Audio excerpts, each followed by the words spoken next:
or database, I further explored one of my favorite topics, the effectiveness of military air power.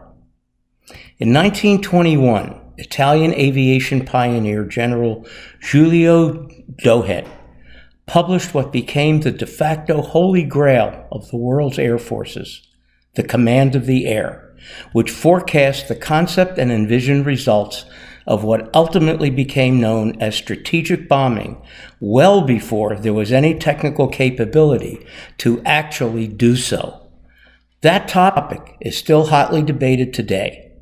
The references selected for this particular study varied in their scope, but all addressed the issue of the development and effectiveness in the use of both tactical and strategic air power in various military conflicts. Historian Tammy Biddle, for example, a history professor at the U.S. Army War College, provides an overview of the use of U.S. air power from World War I through the present. In the scope of her work, she describes the application of air power and provides military assessments of its effectiveness. While there may be some biases as an Army historian, she concludes that while strategic application of air power had positive effect, the tactical interaction of air power and land or naval forces had much more. Using the D-Day invasion as one example, she notes that the tactical destruction by air of many northwestern French rail lines, which interfered with the large-scale transfer of German troops to the beachheads of Normandy, contributed significantly to the success of the invasion. In other references selected, the authors focused on more recent specific conflicts and the overall role of air power in each.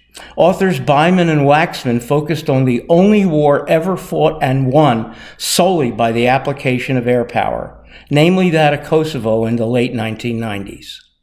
And while they concluded forces were ever used, that no land forces were ever used, and there was not a single action-related casualty in the attacking force, despite outward appearances to the contrary, other forces were compulsive and more compulsive than air power alone and responsible for the victory.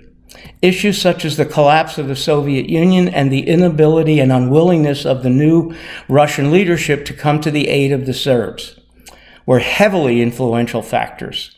In addition, NATO was organizing a very visible ground campaign and threatening to use it at some point. That possibility, coupled with the lack of any visible external military or material support, is what Byman and Waxman actually contributed the Serbian capitulation to NATO demands.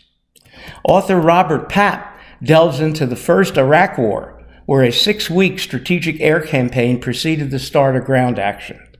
Using prevailing Air Force strategic concepts, the air campaign consisted of targeting command, control, communication facilities, high-value targets including government officials, manufacturing centers, distribution centers, and critical infrastructure.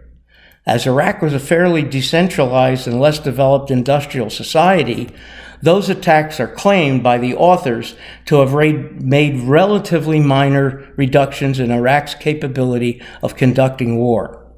What did work, however, was the coordinated air attacks on the Iraqi army along with the ground offensive. In other words, a combined arms assault. The air attacks on the Iraqi army, coupled with tactical control of the airspace above the battlefield, per Douhet's 1911 theories, destroyed the ability of the Iraqi army to fight and caused panic and desertion. Up to 50% of Iraqi troops fled the battle without a fight through either desertion or surrender. The conclusions contained in all three of these references, describing the history of the development and application of air power, particularly strategic air power, came to the same conclusions. Namely, strategically applied air power is not as effective in coercing an enemy population to capitulate as proponents claim.